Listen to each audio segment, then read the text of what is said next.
There was a time when RTS was one of the most popular genres. We saw massive games like Command & Conquer, Warcraft, Starcraft, Battle for Middle-earth, Supreme Commander and Age of Empires, to name just a few. RTS was everywhere, and high-budget releases were constant.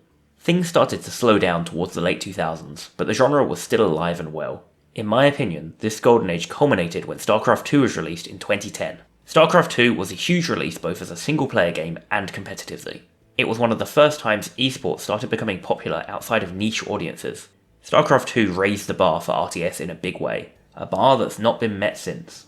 Every RTS game is now ultimately compared to Starcraft 2. While Starcraft 2 remains alive and maintains a healthy player base to this day, the 2010s would not be kind to the RTS genre. In the first half of the decade, games like Planetary Annihilation, Company of Heroes 2 and Grey Goo did see some interest, but none of them managed to maintain that interest for very long. After a while, RTS releases became less frequent, and people started calling the genre dead. This was only made worse with the release of Dawn of War 3, a new game in a beloved series that people were saying would save the genre that completely bombed. And let's not even talk about the mess that was Warcraft 3 Reforged. High-profile RTS releases are now extremely rare. Outside of 2021's Age of Empires 4, there hasn't been a big RTS release in a long time. The RTS spirit has been kept alive through series like Total War, which while not an RTS, does incorporate some RTS elements. There's also the huge popularity of MOBAs, a genre with its roots in RTS that shares some similar mechanics. Despite this, RTS remains a dormant genre with only a few hopes to revive it. Enter Frostgiant. Founded in 2020, Frostgiant is a collection of ex-Blizzard employees who left the company to work on a new RTS game. They started gaining traction immediately, raising over $25 million in funding from a wide variety of investors. Their mission is clear: create the next big RTS game and revive the genre.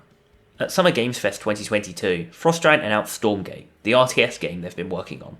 Stormgate is set to go into beta in 2023 with no official release date as of yet. Specific details are light at the moment, but it's clear that the intention is still to create a new standard of RTS games. All we have to go on is an interview from the lead game designer. It sounds promising, but it's also clear that we're a long way away from having something playable. Frostgiant are clearly banking on this game being a huge success. Whether or not it will be remains to be seen. What we can say for certain is that Stormgate has some of the best minds in RTS history working on it. If any team can pull it off, this seems like the one. Stormgate represents a flickering final hope for the RTS genre. If it succeeds, it could be the first major RTS game in a long time. I'm cautiously optimistic about the game. They're making the right noises, but we just don't know much yet. I think a lot of people are banking on this game reviving the genre.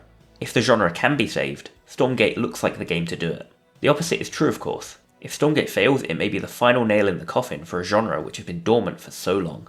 Stormgate isn't the first attempt to revive the RTS genre, of course. Many studios have tried and failed in the past. Age of Empires 4 did sell reasonably well and have good reviews, but despite this, the average player count of the game rapidly decreased, and I don't think it was quite the revival everyone was hoping for. Can the RTS genre be saved? If a game of the quality and scope of Starcraft 2 was released today, would it be a success?